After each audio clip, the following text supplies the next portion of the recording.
Pernahkah kamu datang ke sebuah tempat yang bahkan sebelum kita berdoa, hatimu sudah lebih dulu merasa tenang?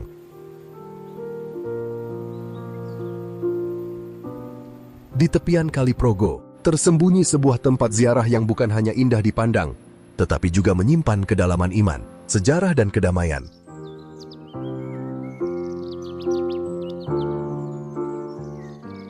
Inilah Gua Maria Jatiningsih, sebuah ruang sunyi, tempat manusia datang membawa lelah, harapan dan doa yang tidak selalu mampu diucapkan. Di sini, alam seolah ikut berdoa. Angin berbisik pelan di antara pohon jati. Air mengalir seperti membawa pesan pengharapan. Dan setiap langkah terasa seperti mengantar hati pulang kepada Tuhan.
Gua Maria Ratu Perdamaian Sendang Jatiningsih, atau juga dikenal sebagai Gua Maria Jatiningsih, merupakan tempat ziarah umat Katolik yang berada di tepi Kali Progo. Lokasinya berada di Dusun Jitar Sumber Arum, Moyudan, Sleman, Daerah Istimewa Yogyakarta.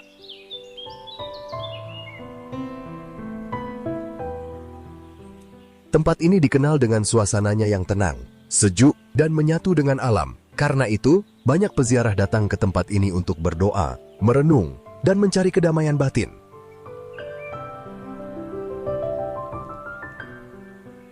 Nama Jatiningsih sendiri memiliki makna yang mendalam, yaitu sumber air dari rahmat Tuhan yang mendatangkan kedamaian. Sebelum dikenal dengan nama Sendang Jatiningsih, tempat ini dahulu bernama Sendang Pusung. Dalam bahasa Jawa, Pusung dimaknai sebagai singkatan dari Sing Ngapusi, Busung, yang berarti siapa yang berbohong akan terkena tulah.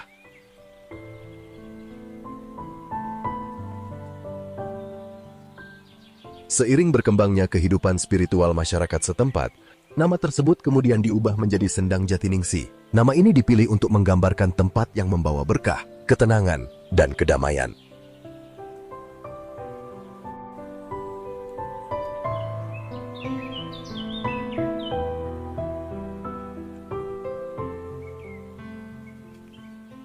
Perjalanan sejarah Gua Maria Jatiningsih bermula pada awal tahun 1950-an. Saat itu, masyarakat Dusun Jitar masih sangat kental dengan adat dan tradisi kejawen.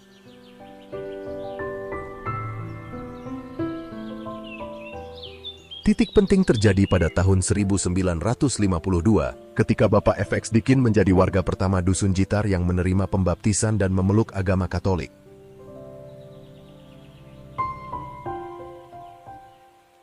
Setahun kemudian, jumlah umat Katolik mulai bertambah. Mereka mulai rutin mengadakan ibadah setiap Jumat malam. Melihat perkembangan iman yang semakin tumbuh, Bapak Ignatius Purwidono kemudian menghibahkan tanah miliknya di tepi Kali Progo untuk dijadikan tempat ibadah. Dari tempat sederhana inilah, Sendang Jatiningsih berkembang menjadi kawasan religi yang hingga kini dikenal sebagai tempat ziarah dan ruang doa yang penuh kedamaian.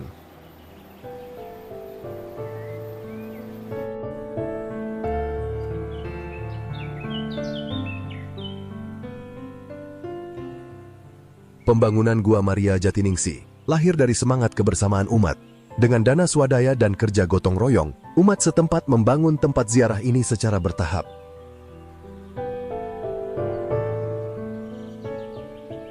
Pada tahun 1986, Gua Maria Jatiningsih diresmikan. Seiring bertambahnya jumlah peziarah, kawasan ini kemudian mengalami renovasi besar pada tahun 1999. untuk memperluas area dan menata kembali ruang ziarah agar lebih nyaman.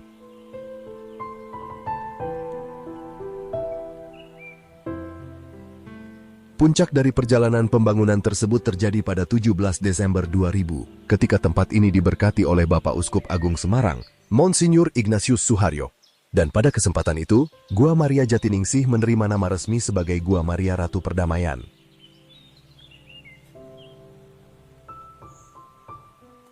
Salah satu keunikan utama Gua Maria Jatiningsih adalah konsepnya yang menyatu dengan alam. Tempat ini dirancang sebagai ruang doa terbuka, beratapkan langit dengan suasana alami yang tetap dijaga. Dalam proses pembangunannya, pohon-pohon jati besar di sekitar kawasan tidak ditebang, sehingga menghadirkan keteduhan, keheningan dan kedamaian bagi setiap peziarah yang datang.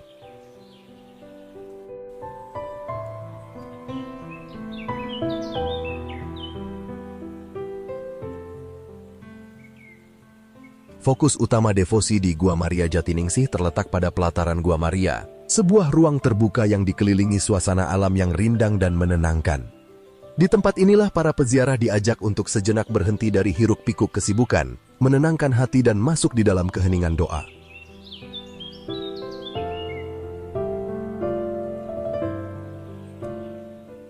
Pelatarannya yang cukup luas memberi ruang bagi siapapun untuk merenung, bersyukur serta menyampaikan harapan kepada Tuhan melalui perantaraan Bunda Maria. Di bagian depan pelataran, tersedia beberapa gazebo yang dapat digunakan untuk berteduh dan beristirahat. Kehadirannya menjadi ruang jeda bagi para peziarah, tempat untuk memulihkan tenaga, menikmati kesejukan alam, dan merasakan kedamaian sebelum kembali melanjutkan perjalanan batin mereka.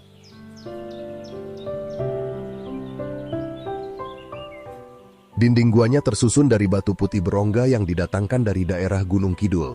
Susunan batu ini menghadirkan tekstur alami yang kokoh, sederhana, namun tetap memancarkan kesan sakral sebagai tempat doa dan permenungan.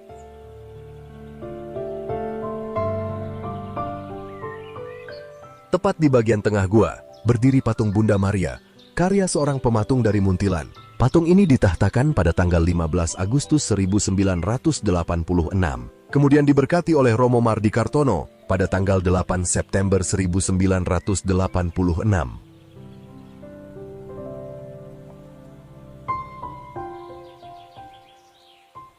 Patung tersebut menggambarkan sosok Bunda Maria dalam gaya Lourdes, dengan jubah putih dan mantel biru. Warna putih melambangkan kesucian dan ketulusan, sementara mantel biru menjadi simbol kerendahan hati, perlindungan, dan kasih seorang ibu.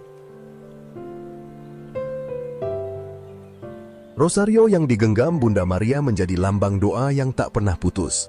Sementara itu, posisi tangannya yang terbuka menghadirkan kesan menerima, memberkati, dan mengundang siapapun yang datang untuk masuk dalam suasana hening, teduh dan penuh damai.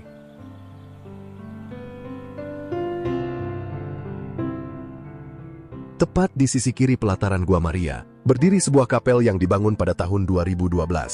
Di tempat inilah sakramen Maha Kudus ditahtakan, sebagai ruang doa yang hening dan penuh kekhusyukan. Dengan konsep semi terbuka, kapel ini seolah menyatu dengan alam di sekitarnya. Atap pelana yang menjulang tinggi memberi kesan lapang dan teduh, sementara rangka atap yang dibiarkan terekspos memperkuat nuansa arsitektur tropis yang hangat dan alami.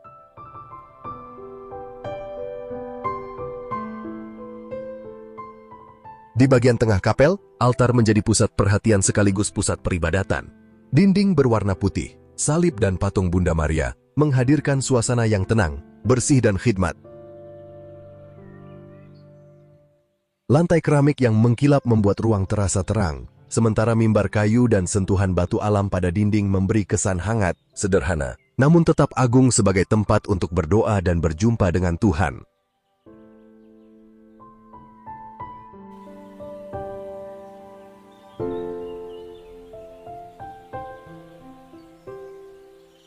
Seperti halnya tempat ziarah Katolik lainnya, Gua Maria Jatiningsih juga memiliki sendang mata air suci yang terus mengalir, bahkan saat musim kemarau tiba. Sendang ini dikenal dengan nama Tirta Wening Banyu Panguripan, yang berarti air kehidupan.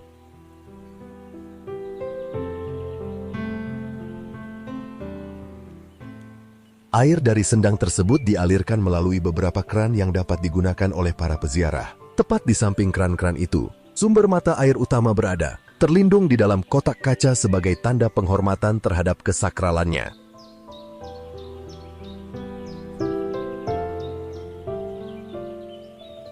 Sekeliling area sendang, nuansa alami terasa begitu kuat melalui penggunaan batu putih berongga sebagai material utama dinding gua. Menggunakan batu karang putih yang memiliki permukaan yang tidak rata, bertekstur kasar serta dipenuhi lubang-lubang alami. Karakter tersebut menghadirkan kesan organik, kokoh, dan menyatu dengan alam, seolah membentuk suasana gua yang teduh, hening dan penuh makna spiritual.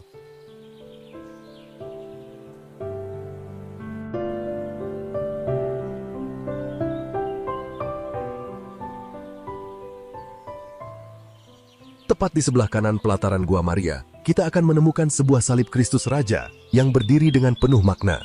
Salib ini berbentuk salib Latin dan dibuat dari kayu ukir, dengan hiasan ornamen trefoil pada setiap ujungnya.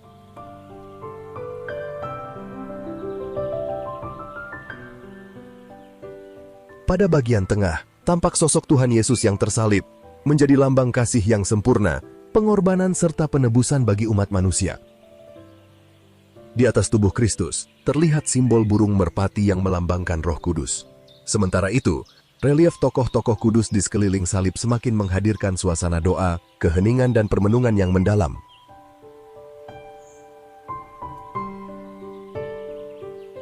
Salib ini bukan hanya menjadi tanda penderitaan, tetapi juga menjadi simbol harapan, keselamatan, dan kasih Allah yang senantiasa hadir menyertai umatnya.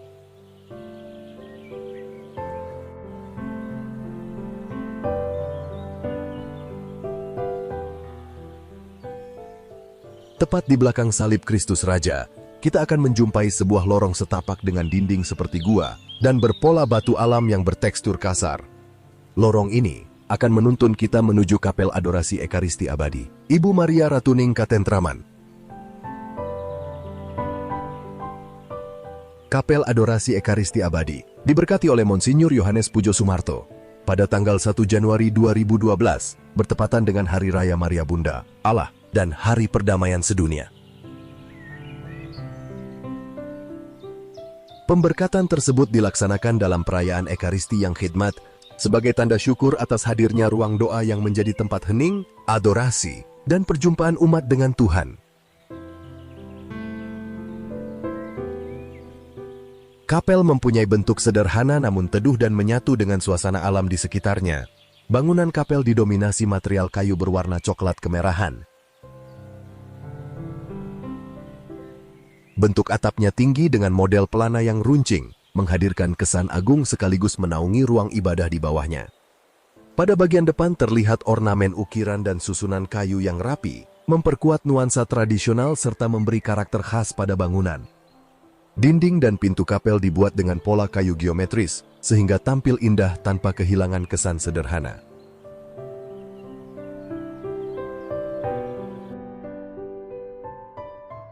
Interior kapel didominasi dengan material kayu pada dinding, lantai dan altar, sehingga memberi kesan alami serta teduh. Di bagian tengah terdapat monstrans berwarna emas sebagai pusat adorasi, tempat sakramen Maha Kudus ditahtakan. Kehadiran patung malaikat yang berlutut memperkuat suasana hormat dan penyembahan. Pada bagian bawah altar, terdapat relief perjamuan terakhir, yang mengingatkan kita akan makna Ekaristi sebagai tanda kasih dan pengorbanan Kristus. Sementara itu, batu alam di sekitar altar memberi nuansa gua yang menyatu dengan karakter Gua Maria Jatiningsih. Di sisi kanan kapel berdiri patung Bunda Maria bermahkota, berjubah putih dan biru sambil menggenggam rosario, yang melambangkan kesucian, kedamaian dan ajakan pada kita untuk terus berdoa. Secara keseluruhan, kapel ini menjadi tempat yang sederhana namun penuh makna untuk berdiam, berdoa dan memuliakan Tuhan.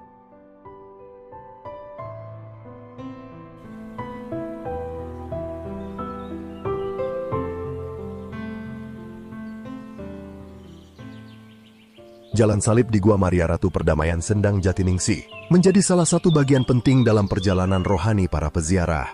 Jalurnya dirancang searah dengan aliran Kali Progo, sehingga setiap langkah terasa menyatu dengan suasana alam yang tenang dan teduh.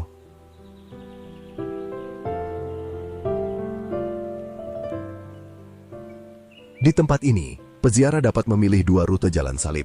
Rute pertama adalah Jalan Salib Panjang, yang mengajak peziarah berjalan mengelilingi area perkampungan sejauh kurang lebih 600 meter.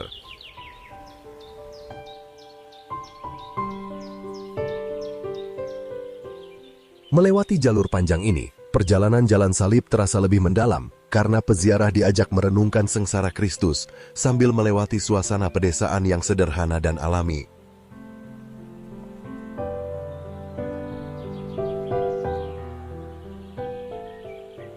Sementara itu, bagi peziarah yang ingin menempuh jalur yang lebih singkat, tersedia jalan salib pendek yang berada di belakang kapel adorasi abadi. Meski lebih pendek, rute ini tetap menghadirkan suasana doa yang khidmat dan hening.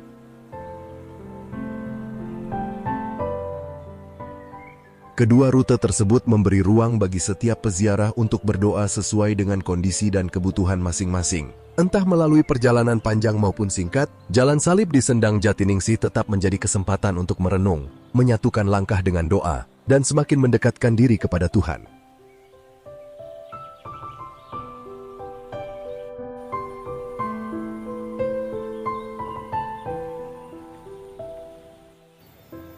Di samping Aula Aloysius, tepat di belakang parkir motor, kita akan menjumpai Taman Alkitab, merupakan area khusus yang dirancang untuk memperkaya pengalaman rohani. Di tempat ini kita diajak untuk merenungkan sabda Tuhan dalam suasana yang tenang, teduh dan penuh makna. Taman Alkitab diberkati dan diresmikan pada tanggal 1 Januari 2012 oleh Uskup Agung Semarang Monsinyur Yohanes Pujosumarto. Salah satu keunikan Taman Alkitab adalah prasasti batu berukir 10 perintah Allah atau Dasa Firman, yang ditulis menggunakan aksara dan bahasa Jawa. Kehadiran prasasti ini menjadi simbol kuat dari inkulturasi budaya Jawa dalam tradisi iman Katolik, di mana nilai-nilai iman disampaikan melalui kekayaan bahasa, seni dan budaya setempat.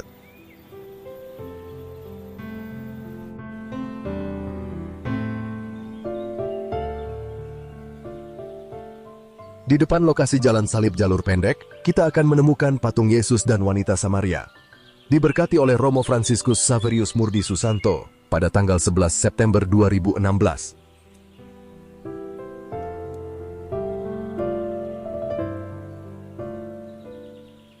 Kisah yang terinspirasi dari Injil Yohanes bab 4 yang menceritakan perjumpaan Yesus dengan seorang wanita Samaria di sumur Yakub.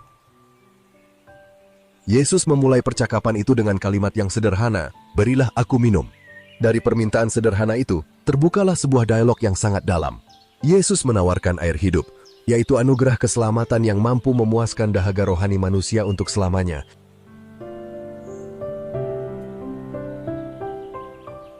Dalam perjumpaan itu, Yesus mengenal masa lalu wanita tersebut, termasuk luka, kegagalan dan pergumulan hidupnya. Namun Yesus tidak menghakimi, ia justru menyapanya dengan kasih, menerima dan memulihkan martabatnya. Pertemuan itu merubah hidup wanita Samaria. Ia meninggalkan tempayannya, pergi ke kota dan bersaksi tentang Yesus kepada banyak orang. Melalui kisah ini, kita diajak memahami bahwa kasih Allah tidak dibatasi oleh suku, status, masa lalu, ataupun tempat ibadah. Keselamatan terbuka bagi siapa saja yang datang kepadanya dalam roh dan kebenaran.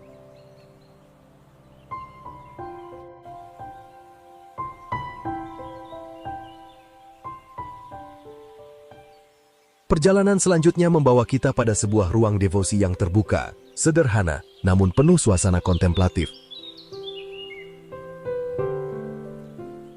Di bawah naungan atap metal yang teduh, ruang ini menghadirkan ketenangan bagi setiap peziarah yang datang untuk berdoa, merenung dan sejenak berdiam dalam keheningan.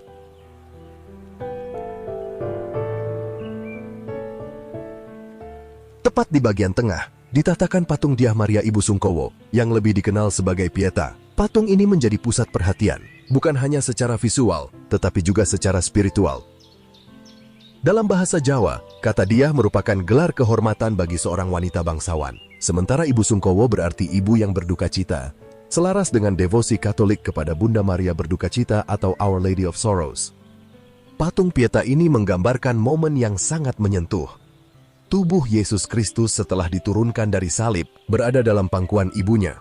Sebuah gambaran tentang duka yang dalam, kasih yang tak terhingga, dan pengorbanan yang menyelamatkan. Diberkati oleh Monsinyur Yohanes Pujosumarto pada tanggal 10 Januari 2015. Di hadapan Pieta ini, kita diajak untuk tidak hanya melihat kesedihan seorang ibu, tetapi juga merasakan kedalaman kasih Allah yang hadir melalui penderitaan Kristus. sebuah ruang hening yang mengantar hati untuk merenungkan arti pengorbanan, cinta dan harapan.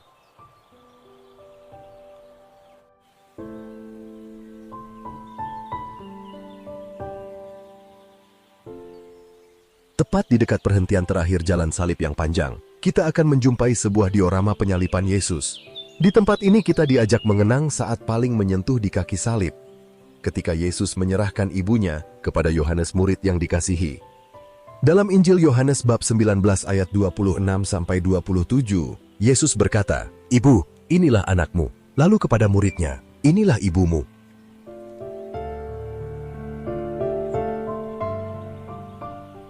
Yohanes melambangkan seluruh umat beriman.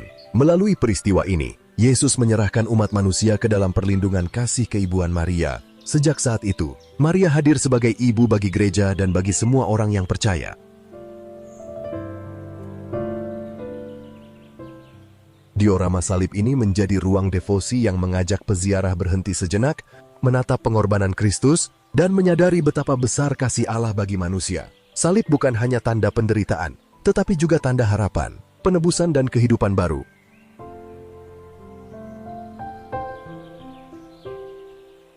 Di tengah suasana sendang Jatiningsih yang menghadirkan aliran air kehidupan, salib ini mengingatkan kita bahwa dari wafat Kristus mengalir rahmat, pemurnian dan kedamaian. Selamat berkunjung, selamat berdevosi, semoga kita semakin memiliki penghayatan yang teguh terhadap iman dan misteri karya keselamatan Allah. Deo gratias, Tuhan memberkati, berkah dalam.